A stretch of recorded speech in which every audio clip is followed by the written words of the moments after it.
Hello, everybody. Welcome to the Cold War Prepper. This is Lee, and tonight we're doing our nonfiction post-apocalyptic book club. So these are basically survival guides on what can we do to survive. And the current author, Angry American and Alan Kay, describe it as strategies for surviving the coming unpleasantness.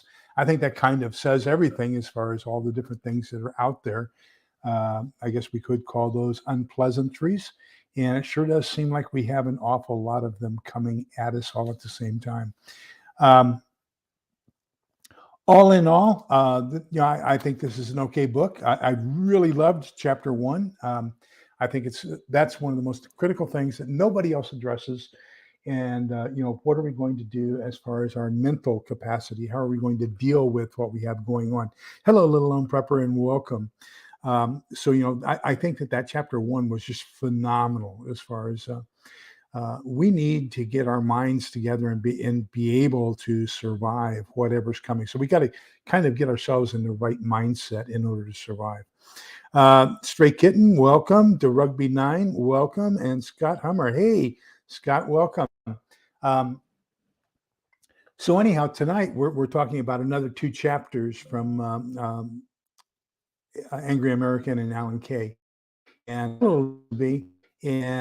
so we're going to be talking about the Chariot, which is basically their bug out vehicle, or BOV. And then we're also going to be talking about intelligence. So I want to kind of, the bug out vehicle, I think we can it's been, hello, Triple G Farms. Heard a lot of good things from Steve about you today, Steve. Stephen Smith, I'm sorry, wow. But evidently I need to go to his one of his pages and check out something you just posted. So welcome. Want to go through kind of the Chariot fairly quickly. Now there is a lot of disparity as far as interpretation of whether or not vehicles after or before a certain year will or will not be able to run after an EMP or a CME. Hello, Pat. Welcome. Always good to see you as well. And so here's what we do know, okay? There was an experiment that was done off of Johnston Atoll back in the late 40s, and it was done at 25 miles altitude. Now, it did have line of sight with Hawaii.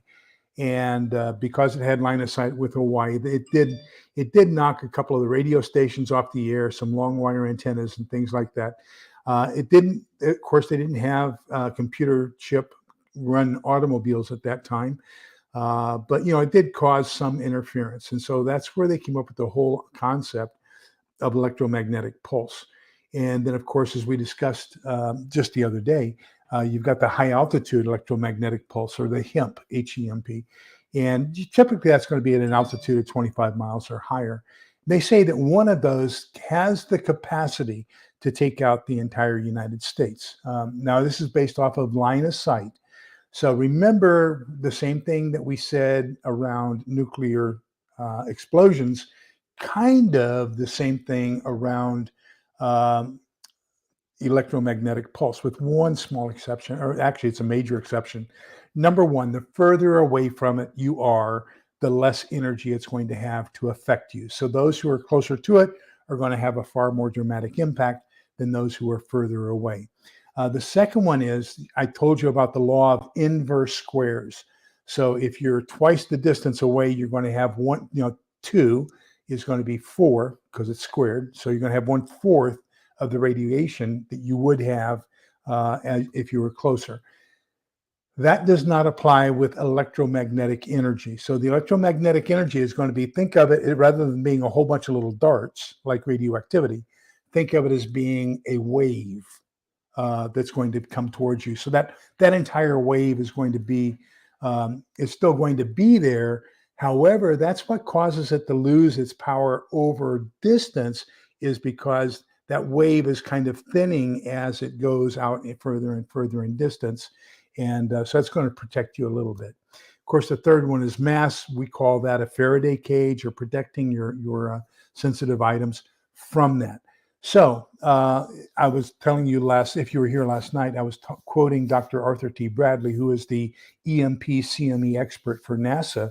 He estimates that about 65% of our vehicles will be running after an EMP or CME. He also believes that of those, and I forget the exact number, I think it was somewhere around 30%, will have other significant inconveniences, speedometers not working, turn indicators, lights, radios, dashboard type stuff not working. But he's fairly well convinced that probably about 65% of the vehicles will survive an EMP that are outside of the initial area where the EMP is going to be happening, where that major explosive effect is going to be. So let's get into what Angry American and Alan Kay have to say about your vehicles. So they kind of come up with a list of things that they think you should have in your vehicle if you're going to be using it as a bug out vehicle or as a get home vehicle or whatever. Let me get back up here. So chapter 11, the Chariot. So they recommend that you have 5 gallons of water in it, 3 days of food, a flashlight, a sleeping bag, an axe, a shovel, 100 feet of rope, a medical kit, jumper cables, a basic toolkit, a good jack, 4-way lug wrench, an extra spare tire. So not just the one that you have with the vehicle, but an extra one in addition to that. Snow chains as appropriate. They don't do us too much good here in Texas. Books to read, I guess, a road atlas, your bug out bag or get home bag or I'm never coming home bag, whichever is appropriate that you're going to have in your vehicle, any prescription medications that you might need. Now that's his list of things that he recommends that you have in your vehicle. Some of those, I don't see the pioneering tools. I mean, in the Army, we had a shovel, we had a crowbar, we had an axe, always an axe, a shovel, a crowbar, a towing cable strapped to the side of the Jeep or strapped to the side of the 5-ton, 2.5-ton. I don't see those being that common in most civilian vehicles. If anything, I would say maybe an entrenching tool or something like that, maybe a hatchet, but I don't see having all of that there all the time. I'll tell you what, it's not going to fit in my Toyota Tacoma. I can guarantee you that. So I'm going to prioritize what I'm going to have in it. Some of the things that he did not put in the book that I would say that I have in my vehicle is I keep cash, I keep precious metals, I keep something for self-defense, and I keep ammunition for that self-defense item. So, those are some of the things that I think we probably need to include inside of our vehicle as far as getting home or when you're out and about, things like that.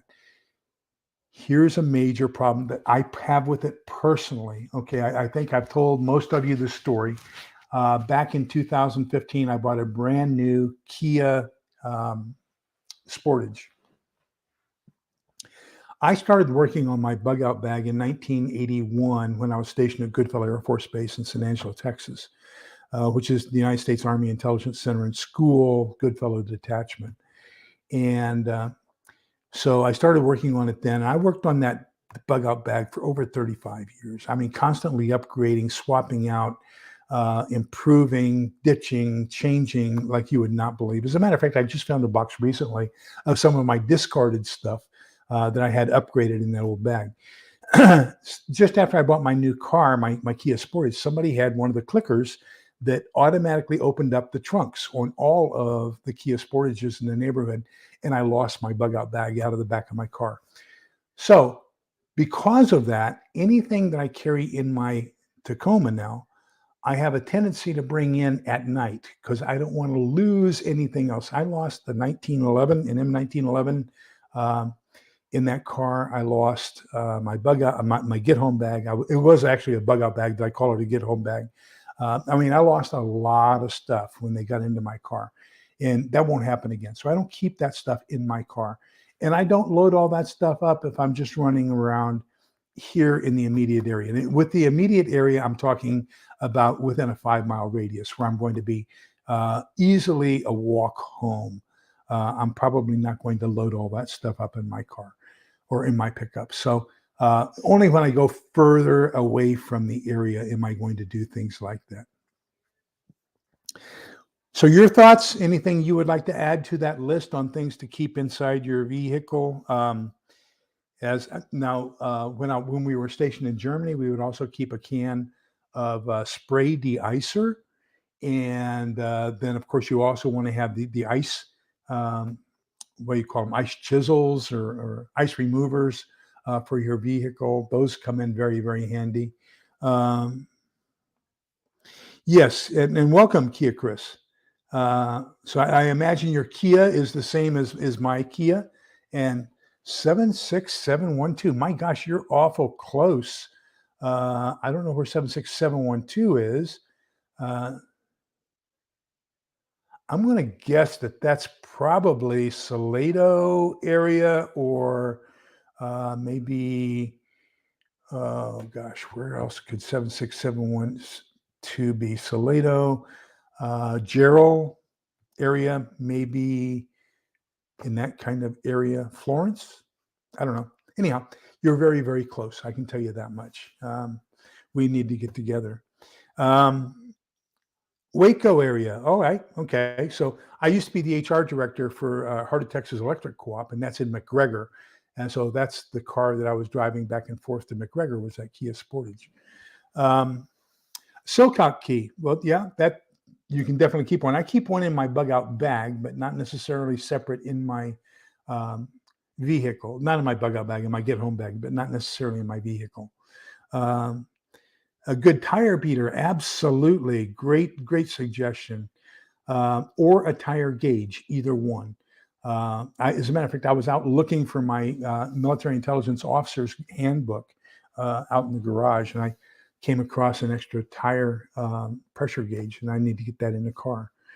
And so, yeah, it's a great idea. Anything else anybody have that you would keep in your car for emergency situations? I would like to see recommendation that you have a good knife in your car, a good fixed blade knife. I think that would be great. When they talk about a basic toolkit, you can get all these toolkits, basic toolkits at nice places, with spanners and wrenches and adjustable wrenches and stuff like that. Screwdrivers, a basic set of screwdrivers. I think that is kind of an essential thing. You can get one of those little, you can go to AutoZone or somewhere like that and get one of those little snap kits. And keep it underneath the seat of your car. Probably going to cost you maybe $50, but it's going to have a wide variety of things. There's another good suggestion. Hand warmers, a sleeping bag. Oh yeah, that's a great idea. One of those sea foam or whatever they call it. It's basically pressurized foam, and you just hook it up to your valve stem, and it inflates your tire, and that seals any punctures at the same time. Beautiful idea. Thank you, Triple G. Let me see here. Um, yes, I got that. Yeah, I agree. Like what the truckers use. Um,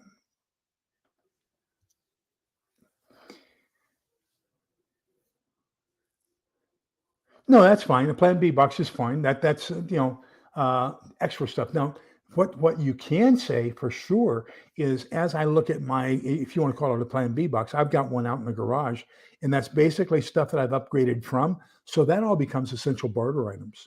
So that's going to have something. Another phenomenal suggestion. Yes, keep a fire extinguisher in your vehicle. As a matter of fact, mine is right behind the driver's seat. And maybe I should even make it where it's more accessible than where I currently have it, like behind the passenger seat. So all I have to do is reach over instead of having to reach around. Now, another one that I have added recently, and I've got a video on it earlier. As a matter of fact, I walk you through the back seat of my pickup at that time. But I have created these little quart Ziploc bags. And in that Ziploc bag, I have a pair of painter's booties. I have a $1 cheapo poncho from Walmart. I have an N95 mask. I have some shatterproof glasses that fit very close to the eyes. And then I have a bandana so I can tie down that hood on the poncho. I have some nitrile gloves. And so that basically becomes my nuclear survival fallout, my PPE. So that if I know that there's going to be fallout in the area, I can don all that real quickly, put it on, keep the radioactive materials off of me. And with the 95 mask and the goggles, and then the hood from the poncho being tied down tightly over, I won't have, and the gloves and the booties, I won't have any exposed flesh. So I won't have to decontaminate quite as much as I would have had I not had that in the car. So I would say PPE, nuclear warfare PPE, would be a fantastic idea as well. Um, Hi, Dragon Slayer, welcome. Um,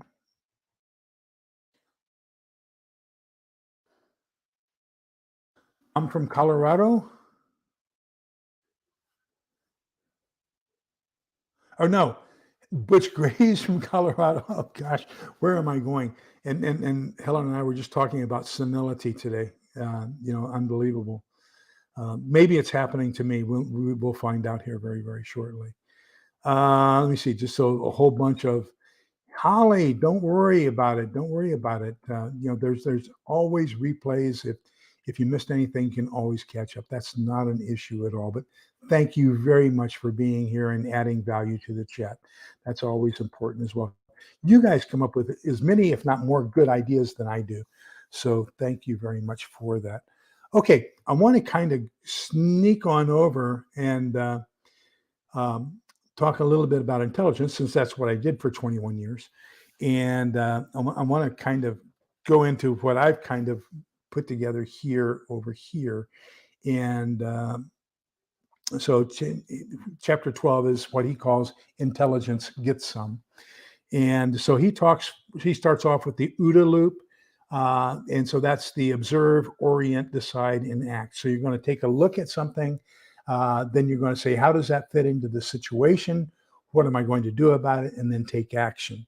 That's a relatively recent thing. That OODA loop actually came out after I retired in 1991. Up until then, we were using the Shewhart cycle. And the Shewhart cycle was PDCA, which is plan, do, check, act. So come up with a plan, implement your plan, then do some checks as you're going along in that plan. How am I doing? Am I doing as well as I intended to? Am I not doing as well? Am I doing better? What do I need to do? And then take action on improving or correcting or fixing any small errors that you have in that plan. I would recommend that you include both of those in your decision-making process, the OODA loop and the PDCA Shewhart loop or Shewhart cycle. Well, fantastic. Yeah, the bivy bags are phenomenal. Just have to be careful that they can get a little bit of condensation on the inside and make you a little bit wet.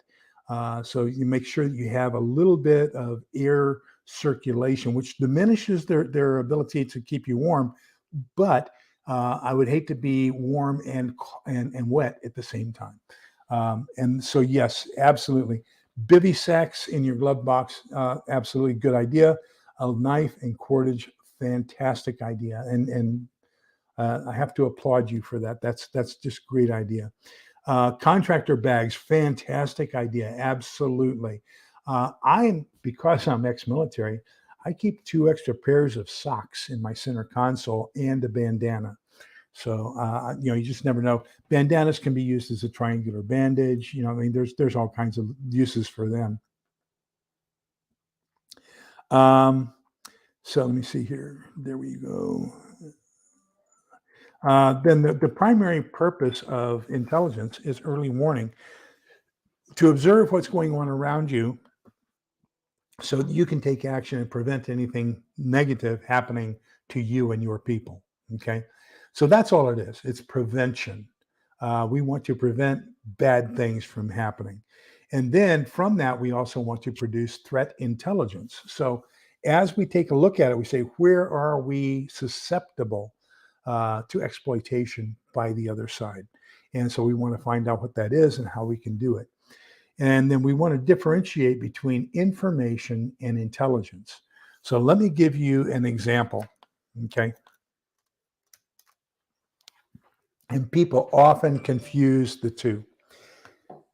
So if we say that the Russians have just sent a battalion of 2S3 152 millimeter Gvozdikas to the Fifth Army area in Russia. That's raw information. You doesn't mean anything to you. Okay. But if you realize that the 152 millimeter Gvozdika 2S3 is nuclear capable, and at the same time, we see that there is a nuclear munitions team deploying, and we find out that now they are at a certain location, and that certain location is within a certain distance from the front edge of the battle area. Okay, and now they can reach deeper into the enemy's rear area. Now we have intelligence because now we can say it appears as if they're getting ready to attack. So intelligence indicators are things you use with the information to say, this appears to be cause of this. So one of the things we do in military intelligence is if they're moving their artillery forward, they want to reach deeper, which means they're going to attack. If they're moving their artillery backwards, it means all they want to do is cover their own troops and they're getting ready to either defend in place or to retreat. So where the artillery is or where the air defense artillery is or anything like that can become intelligence indicators, and they can become intelligence for you. And so I would encourage you to start thinking to yourselves, why? Why would they do this? Start asking yourself why. How could this affect things and things like that on a regular basis? Oh, wow. Hello, Holly. Thank you for the compliment. S.J. Mullen, what a fantastic, especially for those of you who have office jobs. So make sure you have your dress shoes for work that you're wearing, but have a comfortable pair of walking shoes that are well broken in. You don't want to break them in when your car breaks down or your truck breaks down. You want to have well broken in walking shoes, boots, whatever the case is. Tennis shoes, you want a little bit of ankle support if you're going to be, especially walking a long distance. Beautiful idea. Thank you, SJ. That's a fantastic ad. Thank you.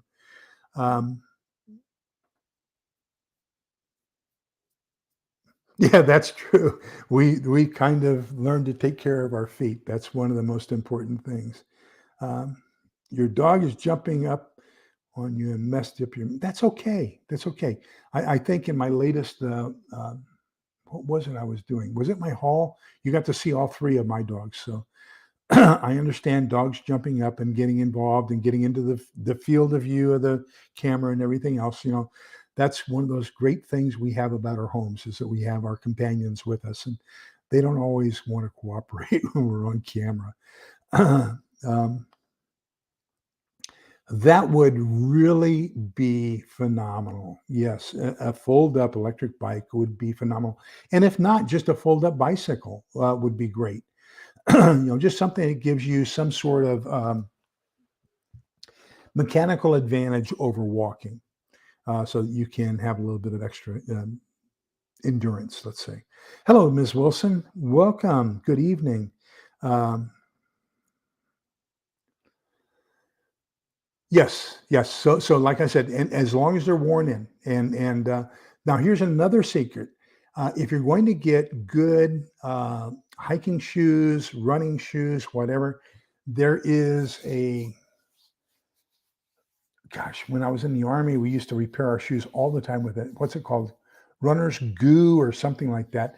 But there is this goo that you can get and put it on the bottom of of the sole of your shoe, and it keeps you from wearing out the sole of your shoe. So it will protect it for long distances.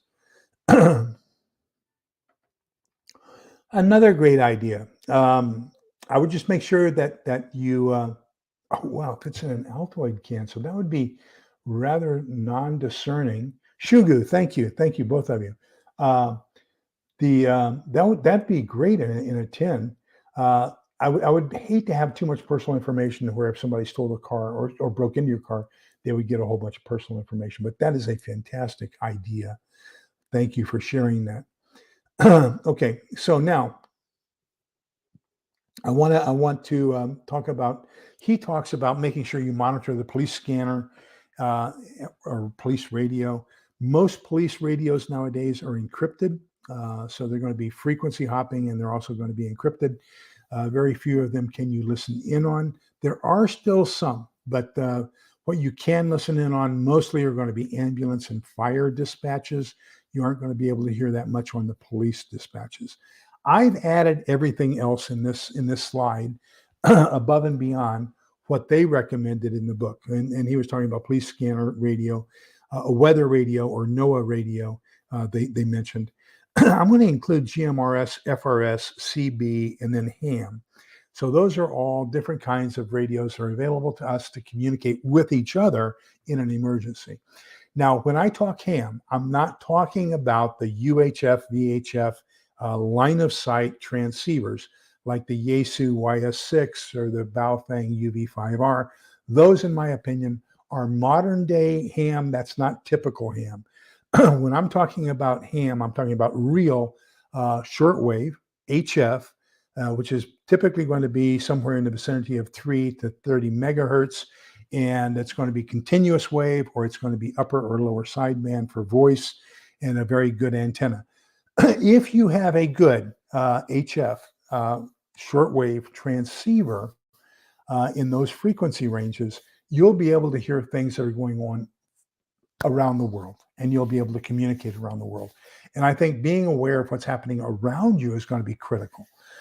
So, staying up to date with what's going on around you is going to be important. But also, you want to make sure you protect those. For example, I have a Faraday bag. I have a couple Faraday bags. So in one Faraday bag, I have my GMRS and my FRS radios, my UV5R, my Yaesu YE6, and then in another one, I have an R390. For those of you who aren't old enough, the R390 is a HF receiver, and so we've got all kinds of stuff. And the NOAA radio I keep next to my bed, simply because we are in Tornado Alley here, and so the NOAA radio has an alarm system on it that lets me know if we have any tornadoes coming down this area. Let me check over here and see if there's anything. I have asked that of our local. So let me get here. Let me see. She melted in her car in Florida. Okay, great. And is there a transceiver I might recommend? No, I don't. I don't have one yet. That's on my list next to purchase. I did get with the local ham radio club. They gave me a recommendation. I took a look at it, and it was $2,100, not including the amplifier or the antenna. So that's not something I'm going to be getting here in the very, very near future. But I do have the R390 receiver. It's not a transmitter, but I can receive on it. So I would say at least start off with any kind of an HF receiver or a shortwave receiver. You can get shortwave receivers pretty much online for about $50 to $75. I'll see if I can't find one for you that would cut the mustard for you there, Triple G. Okay, so then we talk about HUMINT, and they talk in the book about HUMINT, which is human intelligence, and that's basically, in the old days, that was the 96 series MOS, which are the intelligence, counterintelligence, human intelligence interrogators. And so they're going to be asking people questions. And so one of the things that I know, one of the reasons that whenever you see negotiations going on, you always notice that the Arab countries are always wearing sunglasses. And the reason is because your pupils dilate slightly when you're not telling the truth.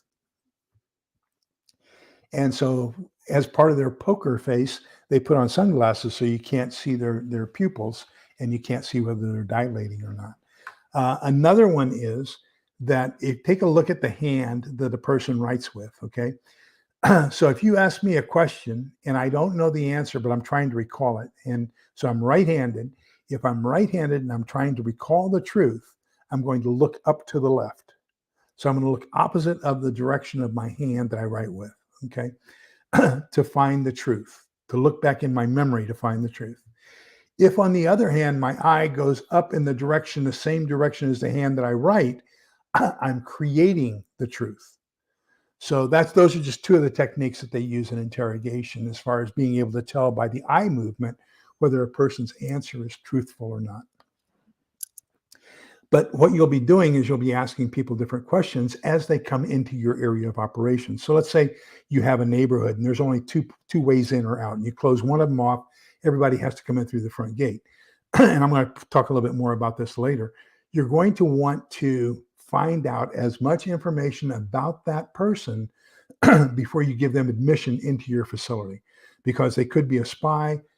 They could be, all different kinds of things. So you want to find out as much as you can about them before doing that. They talk a little bit in the book about going to Google and doing a whole bunch of Google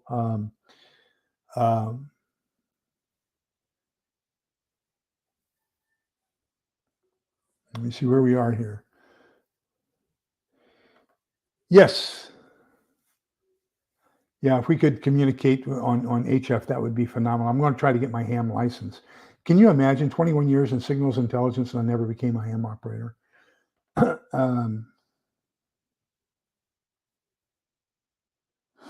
Well, okay, so you tell Mike. Let's make sure we get our definitions here.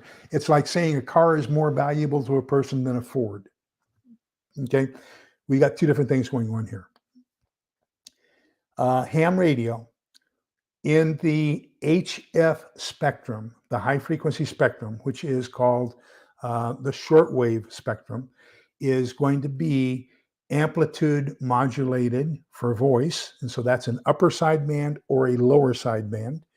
And then it's going to be continuous wave, which is just the carrier wave for Morse. So that's on off keying, did-ah, alpha, da, did it, bravo, that kind of stuff. So when you say AM ham is the same thing. Okay. So the AM frequencies, for example, KLBJ 1490 AM is much more reliable during an ice storm than is 97.7 FM, if that makes sure, because 97.7 FM is high VHF. Okay, where VHF, remember, is from 30 megahertz to 300 megahertz. So we're getting up in the high VHF area. It is FM modulated, so frequency modulated. So your three modulations are continuous wave, amplitude modulation, and frequency modulation. So amplitude modulation is used below 30 megahertz typically, and frequency modulation is used above 30 megahertz typically. But there's always exceptions. Then when you get up into UHF, SHF, you get into pulse code modulation and things like that. You get into some really weird modulations. But let's take a look here. Pat, Triple G, I will look for a good receiver. I will look for that note from the Ham Club and for the transceiver as well. And I'll try to put those in the notes here within the next day or so and let you know what's happening. Okay. So now the next one is, I want you to start asking yourself, does that make sense? And start asking simple questions. And so here's one. There is a common theory out there. And so we're talking about intelligence. And so there's a common theory out there that Red Dawn is going to happen and that we're going to have a division of paratroopers land in the US from Russia, one from China, one from Cuba. So let me tell you how a non-MI person is going to assess whether or not this makes any sense. So the first thing you want to do is you want to take a look at the table of organization and equipment, TONE, of a Russian division. Now they have three primary types of divisions. They have, well, actually four. They have a Marine division. They have a tank division, which I've got illustrated here. They've got the motorized rifle division, and then they've got an airborne division or air assault division. So and if you want to do a motorized rifle division, then it's the same thing as the tank division, just substitute a BMP, Bojovaia Machina Pochotna, or a BTR, Bronya Transporteur, And those BTR, BMP, those are the armored personnel carriers or fighting vehicles, armored fighting vehicles. And it's the exact same organization, just different vehicles, okay? So you start off at the platoon level. You're going to do, what is the table of organization equipment? So what is the organization of an X division or an X brigade? So you find out there are 3 tanks to a platoon, 3 platoons plus a commanding officer to a company. That's 10 tanks to a company, or 10 BMPs to a company. There are 3 companies to a battalion plus a commander. So now you've got 31 vehicles to a battalion. There are 3 battalions to a regiment.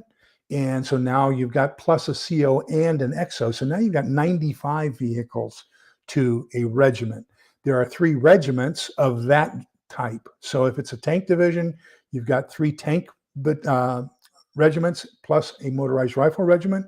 If it's a motorized rifle division, you've got 3 motorized rifle regiments plus a tank regiment. Okay, so it's just that simple. And then you can say, okay, how many tanks? How many? Then you're going to have an entire regiment of artillery. You've got supporting artillery within the battalion and regiments. You've got all these other ancillary stuff. So now you say, okay, how many vehicles do they have? So now we understand how big that unit is, okay?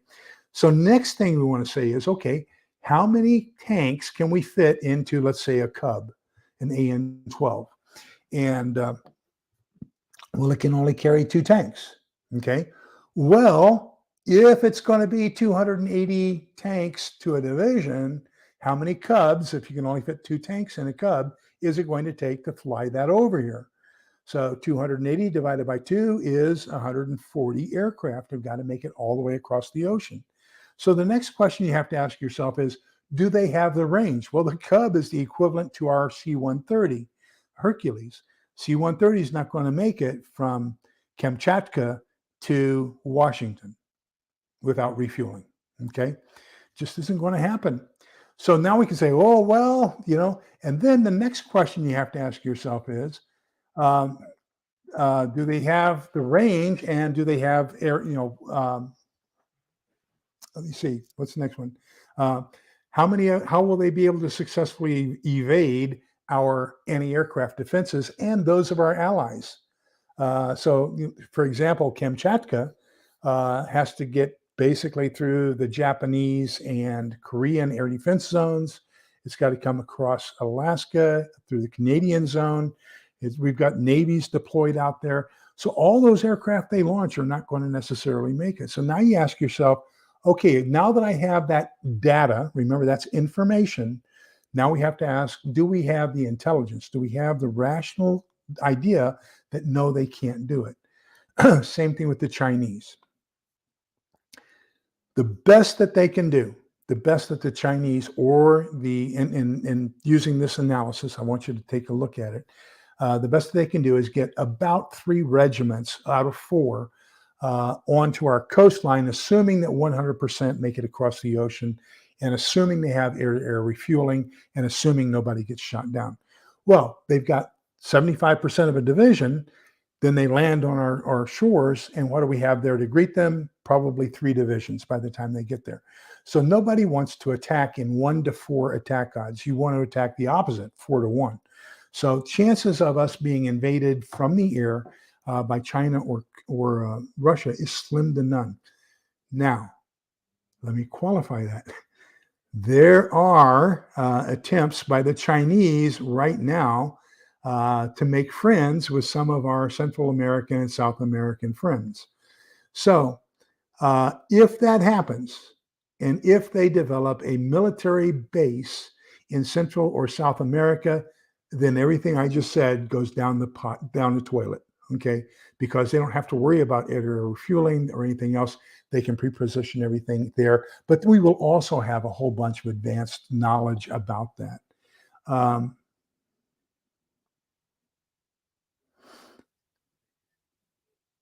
So basically, that's answering what you're saying, Street Kitten, is once they develop that land base, let's say in Venezuela, if they can pre-position an entire division there by sea and then fly the people over, then they can probably muster an attack within 24 to 48 hours.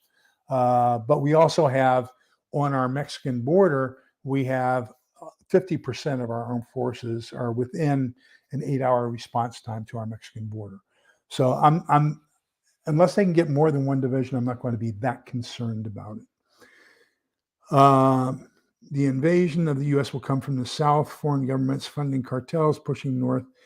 Uh, well, and so you're talking about rather than a Red Dawn scenario, what you're talking about is asymmetrical warfare. And yes, I think you're absolutely correct. As a matter of fact, Senator Hawley, I saw Senator Hawley today questioning Secretary Mayorkas about this busload of 90 Chinese illegal immigrants or illegal aliens coming across the border in a bus. And they were all military age. And Senator Hawley wanted to know how many of them are members of the Chinese Communist Party. He didn't have any idea. So, yes, I believe, and I wholeheartedly support you there, Utah Mike, as far as asymmetrical warfare, the ability of them to do terroristic things within the confines of our country are highly probable. But that's not the same as a division attacking.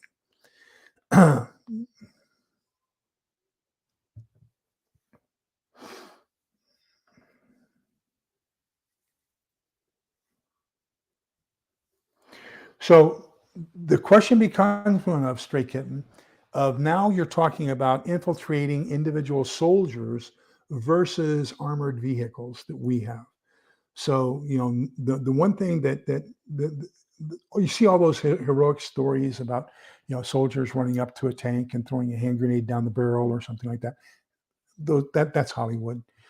Those typically don't happen, and so um, I don't think that they're going to send over a whole bunch of unarmed people to cross our borders to then try to fight with face to face our military.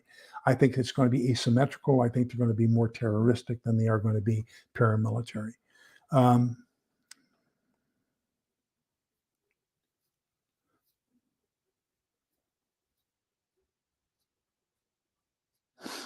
yep, you're absolutely right.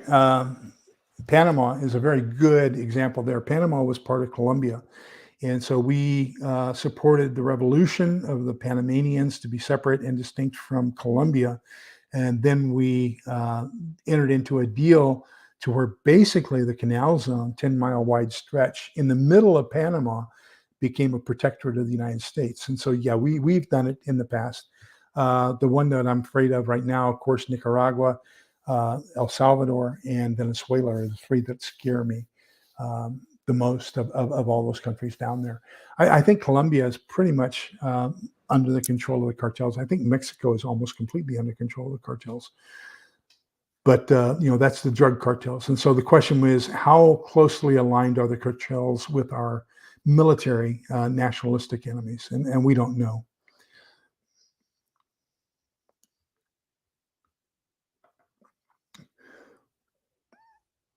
As long as they bring their explosives with them or know how to acquire them once they get here. And so the open border is not a good thing, and I think we can all agree on that. Um, there are portions, for example, in between Fort Huachuca, which is the home of military intelligence, and Douglas, Arizona.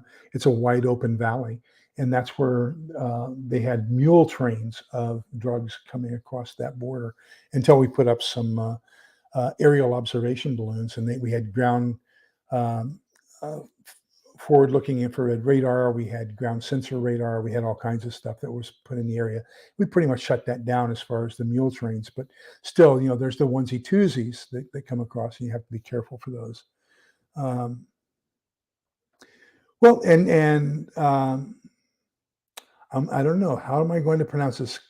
Clarkris? Um, we certainly have to suspect that there could be some sort of foul play going on with that. I'm not ready to make that as a certainty yet, but it certainly does look suspicious. I'm going to come back to one more point as to why I'm not willing We don't have the dots connected yet to prove that it is. I mean, it looks really suspicious.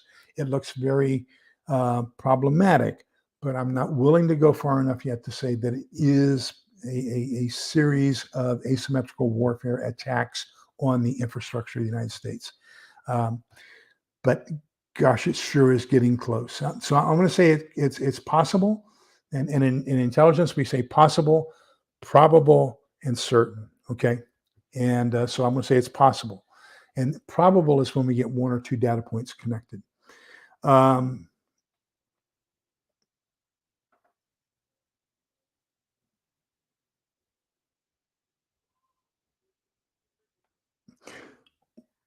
That's an assumption. You could be right. I don't know. I'm not going to argue it. But I will tell you that we knew back in the 80s and 90s that the drug cartels and some of the gangs in the U.S., Soldanos, Norteños, what was the red handkerchiefs and the blue handkerchiefs, the Crips and Bloods. They were sending people into the Marine Corps and into the infantry to learn infantry tactics so that they could control the streets.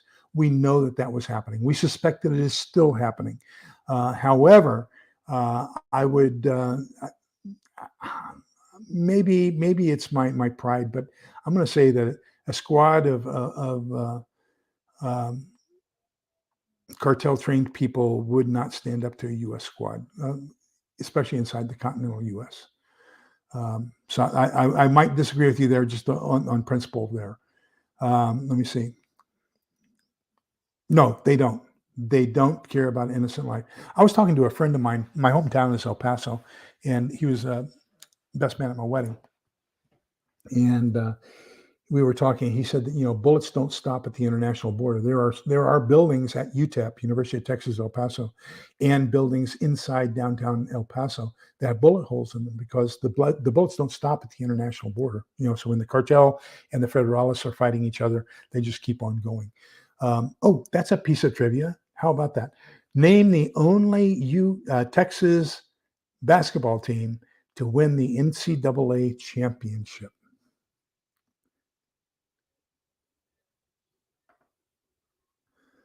But when they got caught, they didn't want to tangle with the U.S. military, so they executed them in a way that we knew that they were taking care of the problem, so we wouldn't have to fight with them.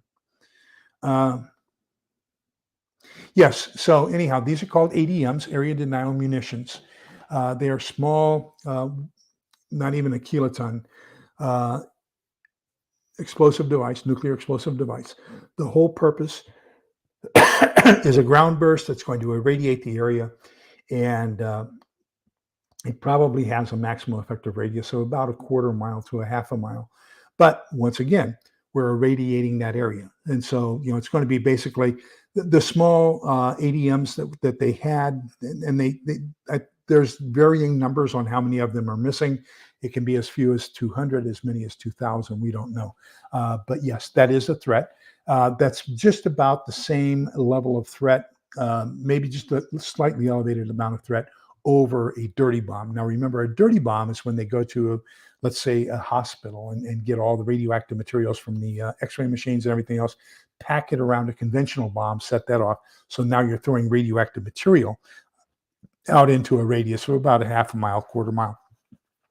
So that's going to be about the same effect. It's not going to be a major devastating blow.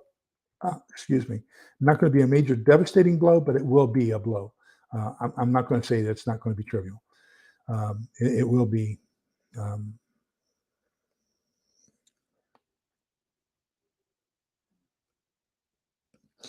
Chris, would you do me a favor? One of the things that YouTube does not like is that word, the very first word in the sentence, and they could take my channel down for you using that word on this live stream. Would you be kind enough to delete that statement voluntarily for me, please? I don't want to lose my channel. And YouTube, it is YouTube's platform. They have the right to tell us what we can and cannot say, and that's one of the words we're not allowed to use. So I would greatly appreciate. And if you can't, then let me know. And I think I have a moderator here who can delete that for you. Um, I believe they have infiltrated too. I don't think they're as dramatic of a threat as a lot of people make them out to be. I believe they're a threat. I don't believe they're going to be a Red Dawn level of threat. Um, I wholeheartedly agree. I wholeheartedly agree. And it doesn't matter how many foreign military we have in our country, as long as they don't have weapons. Okay. I mean, um, just because they're military, I mean, if I go to Mexico, am I a threat to Mexico? I'm military. I'm retired military. I have all the skills. I have all the knowledge. Unless I take a weapon with me or acquire one there, I am no threat to them. So a person who has crossed our borders without any weaponry, without any explosives, is really not that big of a threat until they acquire the weaponry or explosives, or they do something asymmetrically, the terroristic type thing, and then that becomes a threat. But that's not going to be, to the vast majority of the civilian population. It's not going to be that noticeable. Um, we can speculate that. I don't know. I think we've got one division in the area. I don't think we're going to have enough time to get that much over there. All right, Utah Mike, and as a matter of fact, it wasn't UTEP. It was Texas Western College in 1966, and to celebrate it in 1967, they changed their name to UTEP. So that's one of those little trivia pieces people here in Texas don't like to admit. But yeah, that was me. That was my college. So I started out at SMU, then I went to UTEP, got drafted because if you were enrolled in one institution, SMU, and then moved to another institution, your student deferment did not go with you under the lottery system. And that's the only lottery I've ever won. I got third place. Uh,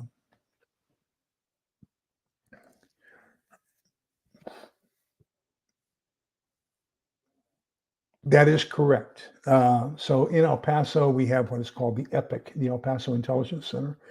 And I have heard from friends there that the cartel honchos keep their families in El Paso because it is safer than it is in Juarez, Ciudad Juarez. I do know also it's not very safe for any Americans to go across the border anymore. So, when I was a kid, I got my driver's license when I was 14. I used to take my Volkswagen across the border all the time, and and come home, and there were no problems. Maybe every once in a while you got your tires stolen, but you could pay somebody a couple pesos and have your vehicle watched. And you just had to be careful that nobody paid them more pesos to steal it. Um, yeah, you can say that. That's not a problem. Uh, okay, let me see where we are here.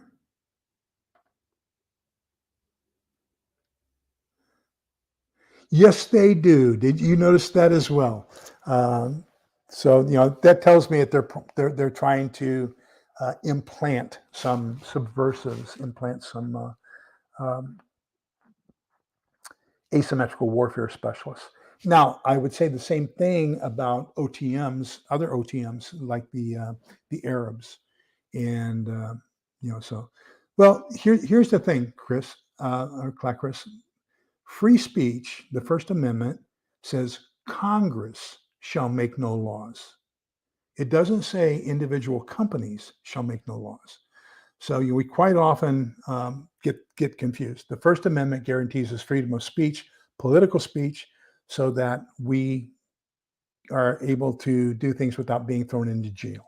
But in my house, for example, there are certain things you don't say inside my house. I have that right. It's my house. Same thing in your house. You have the right to limit what is said or seen inside your house. But it's just the Constitution is what we are allowed versus the government, and so we still have a hard time differentiating those. Um, that would not surprise me one bit. I think Houston, in my opinion, is going to be a primary target because of all the petrochemical plants, because of all the refineries, because of the oil transfer. It's also a financial center. It's also a lot of things. I think Houston's going to be one of the first ones to go. So make sure every morning when you wake up, check windy.com so you can see what the prevailing winds are, so that if Houston does blow up, you know whether or not you're downwind from them or not.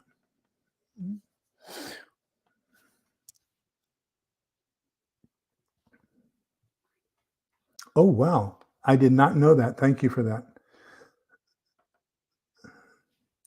So the question I think we need to ask is how are we going to so now SHTF happens, boom, right now.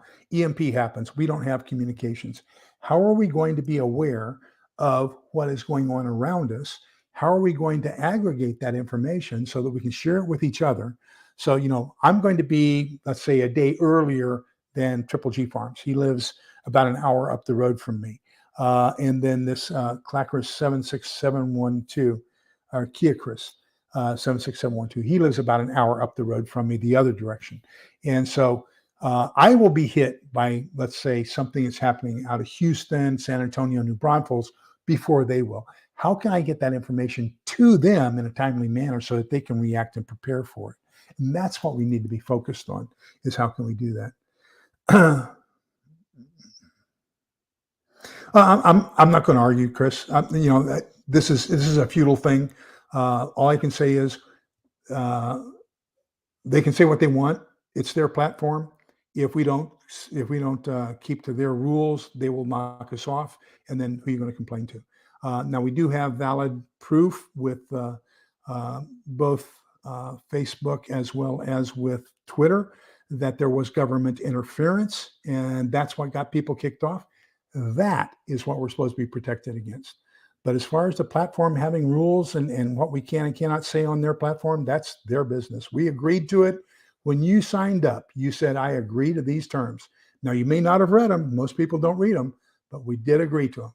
So now that you're into that agreement, you've got a digitally signed piece of paper saying, I will not do these things. If you do them, they have a right to say you're not going to do it on our platform. And that's all there's to it. So I'm not going to belabor the fact, but just, that's something we have to accept. There's nothing we do. Um, the world has been a scary place for a couple of years. So do me a favor and tell me about these police stations. I would like to see proof on this. I would like to also understand what that police station is. So if you're talking about a Chinese police station run by the Chinese in Chinatown in San Francisco, as long as it's not conflicting with U.S. law, like some of the Islamic um, police, neighborhood police up in Detroit or Flint, Michigan, then I'm saying, I don't have any problems with it. Um,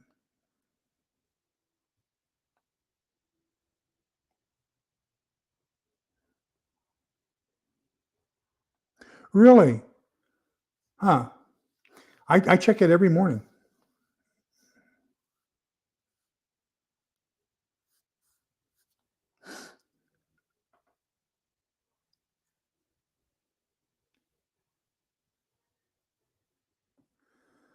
I am so jealous, Dragon Slayer. I'd like to be on your farm.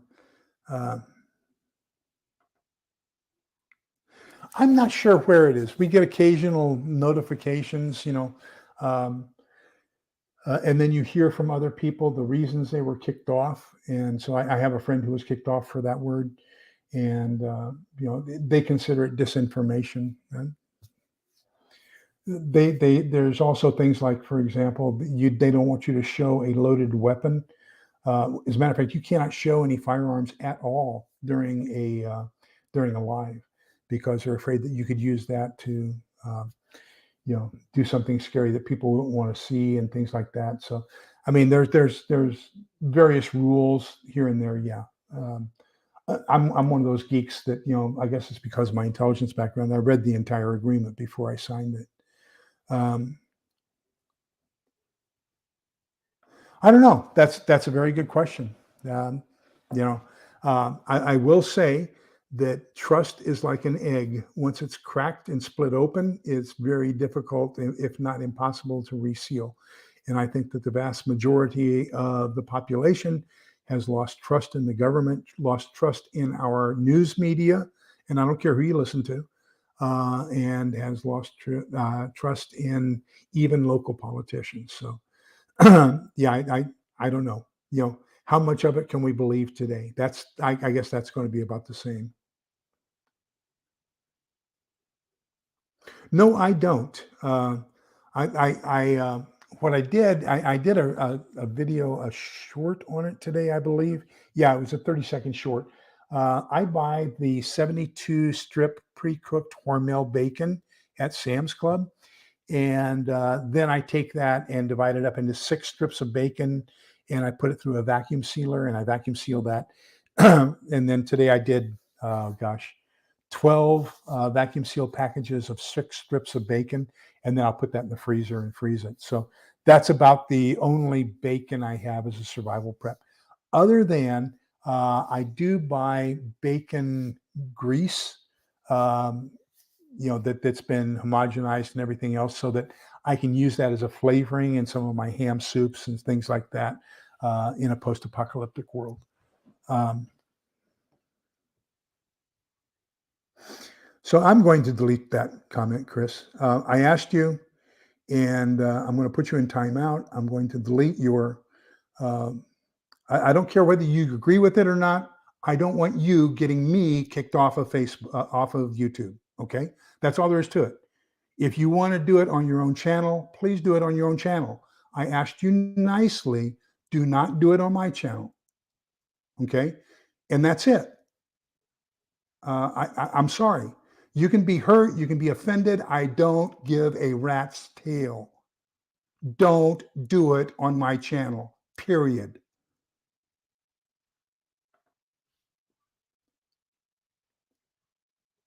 Okay. Yeah. And it changes on a daily basis, Triple G. So you never really know one way or the other. Um, so if I have any moderators on here. This Kia Chris, 76717, I believe it was. Um, I blocked him for 5 minutes. If you would please delete any comments that he has where he's talking about the cough. Okay, so I would appreciate that.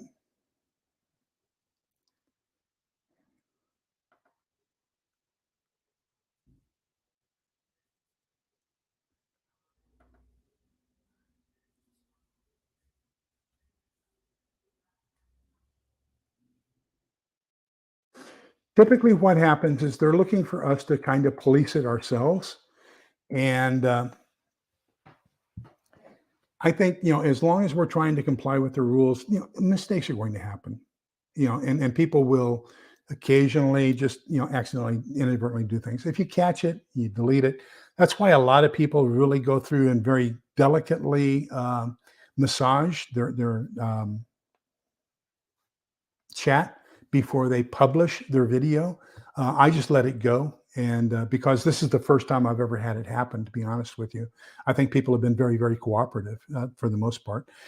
I know somebody who just left YouTube because they couldn't put up with the people like this, who don't care about us as content creators. They just care about themselves. And so they don't have anything to lose. They just do what they want. Whereas I have everything to lose. I think I have a very important message I want to get out to people. And so I'm not going to have somebody who feels offended that they're limited by the rules of the company getting me kicked off of Facebook or off of YouTube. So, I mean, um, I think as long as you're diligently trying to do the best and follow up with what they're doing, then I think everything goes well. So that's where we are.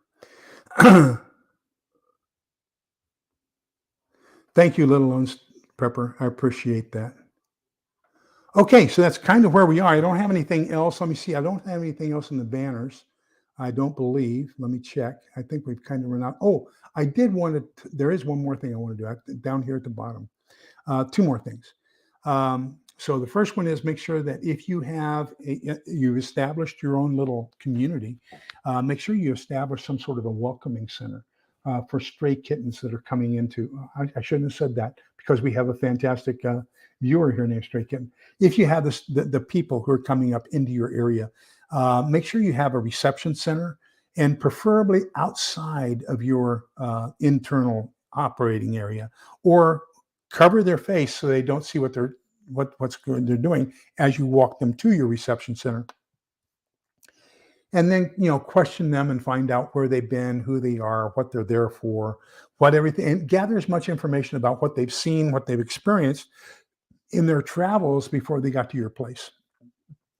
Keep a log of that. And, you're going to get an idea as to whether or not you trust these people or not. And, so you want to make sure you have that control point where people just don't have access to your point, and they can go out and tell other people how to invade or disrupt your community. The other thing I want to be very, very cautious of is beware of false confirmations. There's error of the first type, which is a refusal to accept the truth. And there's error of the second type, which is an error refusing to reject a negative or a fib. So what happens is quite often you can have, let me give you an example. Good friend Stephen Smith put out a video yesterday, and he read from the first book in his series, The Reversion. And it's when Christian and Mike first meet Bill Garner, his wife Ann, and daughter Tracy. Okay, and it's a very brutal, very violent encounter when they first meet them, and then because Ann and Tracy are about to be raped by these three bad guys, and so Mike and Christian dispatch of them, and he read that and he says, "Are you willing to kill in a post-SHTF environment to save your family?" Well, all of a sudden, yesterday, My Fly Family, Viking Preparedness, who else? There, City Prepping, and somebody else. Four or five different channels. Travis, TPH. What is it?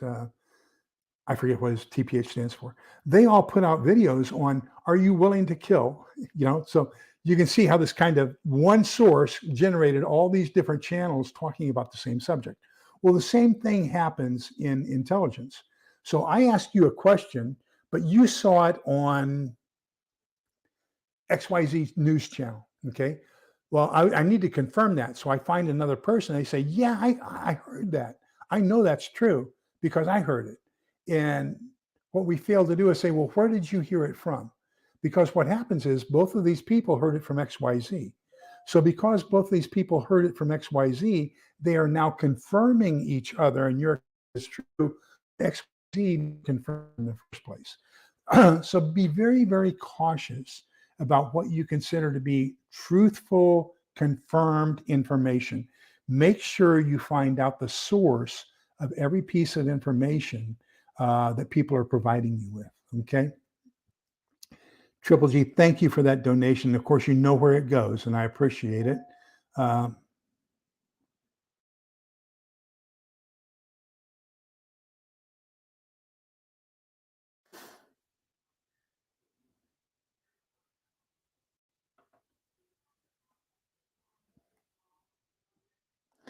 Okay, we're at an hour and eight minutes. So let me see if there's any more questions here, and if not, then we'll give it a close.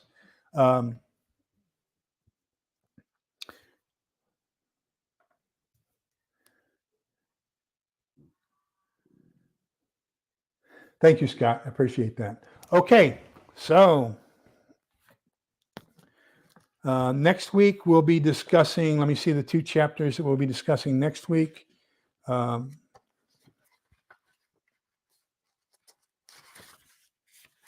Okay. Tomorrow or next week, chapters 13 and 14, frequencies, flags, and flares or communications, basically. And chapter 14, I'm hurt, now what? So those are the two chapters we'll be discussing next week. Don't forget this Thursday evening, we're doing, what did I do with it? Where is it?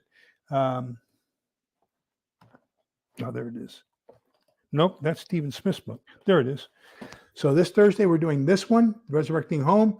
Remember, this is the big forest fire in Central Florida as these people are trying to get their lives back together. So, yes, I did, Little Lone Prepper. Yes, I did. Look at this. Aha. Got it today. Had to drive to I wanted to drive to a different city so that people wouldn't be able to find me too easily. So anyhow, it's on my About Me, but I'll give it to you right now. So it is P.O. Box 413, Georgetown, Texas. And let me find what the zip code is for there. 78627. So it's Post Office Box 413, Georgetown, Texas, 78627. And I've got that also in my About Me, Contact Me down there. So if you're going to be sending a package, then that's going to be 2300 Scenic Drive, number 443, Georgetown, Texas, 786. I'll have to memorize this one of these days. 78627. There you go. Okay, so there you go. Let's get with this right here. The Lord bless you and keep you. The Lord let his face shine upon you and be gracious to you. The Lord look upon you kindly and grant you peace. And I know that we're all, there's an awful lot of family things going on with all of us. And I know that there's an awful lot of stress coming from an awful lot of directions. And it seems like everything's kind of just coming in on us. It's imploding and it's causing an awful lot of pressure, an awful lot of stress and everything else. Please take care of yourself. And if necessary, one of the things I would like to see you do is one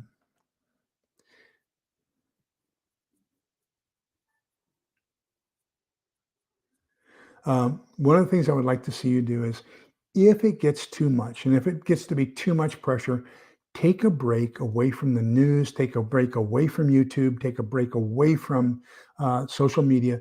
Just make sure you keep your mind straight. That's the most powerful weapon you have in your inventory to fight what we're going to be facing in the near future.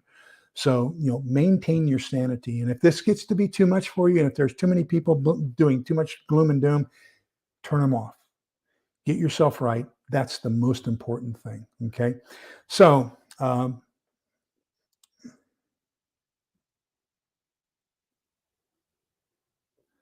me see here. I don't know. I'm not even going to speculate. I would hope not. The dogs, just like in the cavalry, the horses, we considered those as being soldiers just like us. And so I have my best buddy, and one of my best buddies in high school.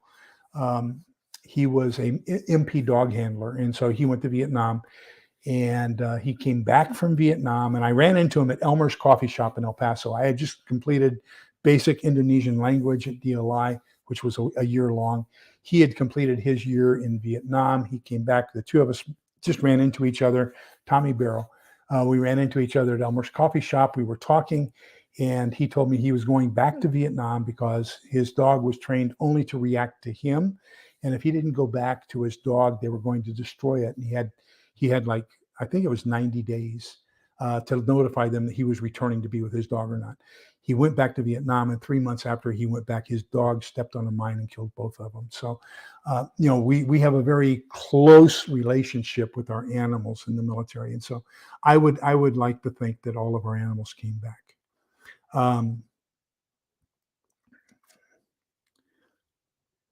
So thank you all for being here. Please do me a favor. Let me see, what do we got here?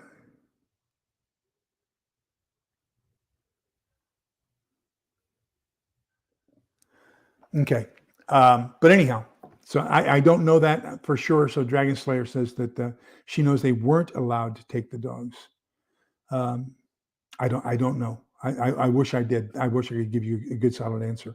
But I do know that in Vietnam, they had to stay in Vietnam. And so Tommy went back and he got killed with his dog. But please remember that we're all in this together so we can come out the other side together. Be kind, polite, and respectful to each other. And please, please remember that togetherness is the key. We aren't going to get through this as individuals. We've got to get through this as a team. Take care. Good night. God bless you all, and thank you for being here. Bye-bye.